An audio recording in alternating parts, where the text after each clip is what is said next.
Hello, MCAA parents and students. Thank you for joining me once again for our mini lesson titled Finding Your New Normal. This is lesson 3, which is called Our Life Online, Developing Resiliency and Independence in Your Online Student. If you happen to miss lesson 1 or lesson 2, you can go back and view them on my YouTube channel. The first lesson was about grieving our broken relationships and missing out on opportunities due to social distancing.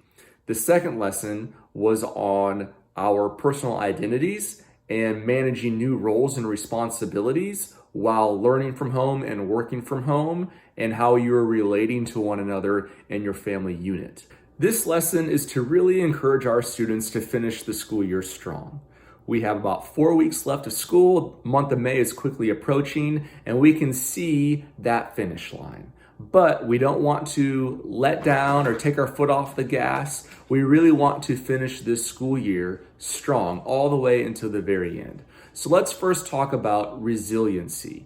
Resiliency means your ability to recover quickly, or how you respond to difficult situations. Or another way of saying this is how you bounce back, or how you get up after you've fallen, and how quickly you can do that. I'm going to use this rubber band to help me explain the word resiliency. Before school got let out, everything was normal. You could go to school, your parents went to work, you could still go to soccer practices, no social distancing, everything was good. And that's what this rubber band represents. But the moment school got let out, we had to find our new normal, and that created some difficulty, right? Social distancing, not be able to see your friends, not be able to go to school, Schoology online learning, your parents had to work from home, try to create new schedules, everyone sharing the same internet bandwidth. There's just so much going on, and eventually, within this rubber band, there's so much tension that it's eventually going to see a breaking point. And maybe your family has experienced a breaking point a time or two, and that's okay.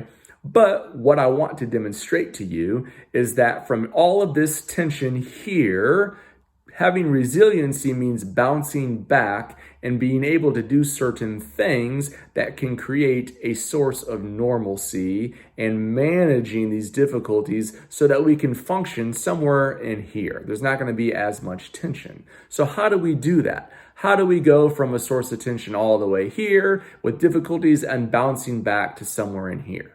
One way that students can show resiliency and bouncing back from these hard times is to be successful in school even while learning from home. A sense of success and a sense of accomplishment makes us feel good, and it shows that we can overcome difficulties if we continue to put in the work for school. Okay, your teachers have done a fantastic job. They are all rock stars, and I applaud them very, very much for doing a great job of posting assignments to Schoology and creating weekly checklists and daily checklists of what it is you have to accomplish. They are setting you up for success. They are throwing up the alley-oop, and they're allowing you to slam dunk it. They're doing their part, and you have to do your part as well to do these little things each and every day to create a sense of success for school.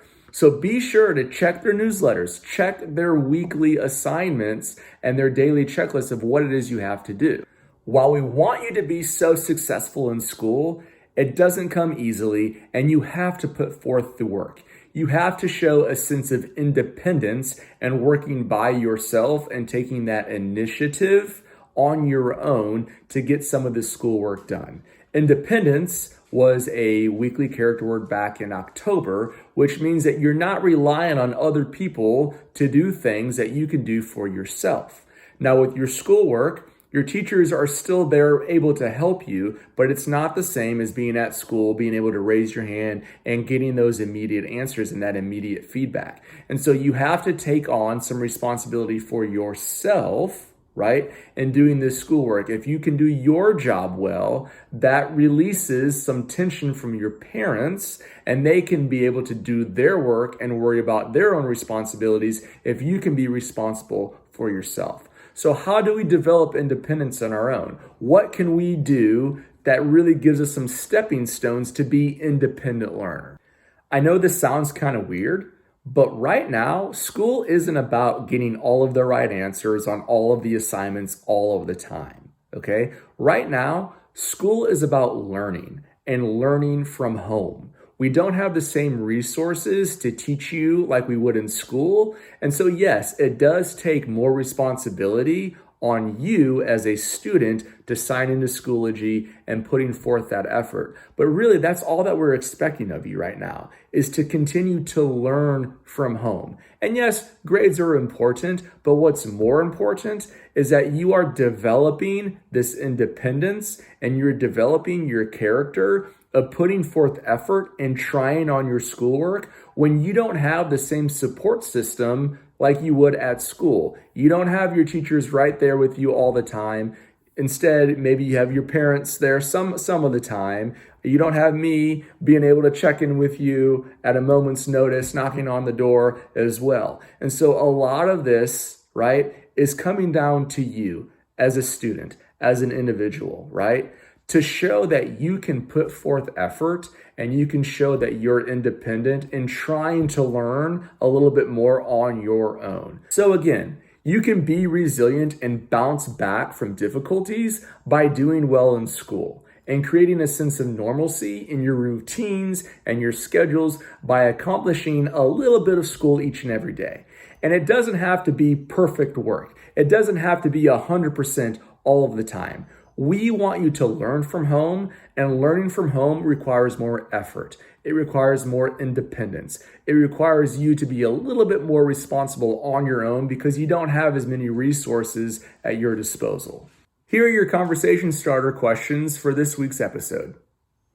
Number 1, what were the biggest sources of tension in your family that you have bounced back from?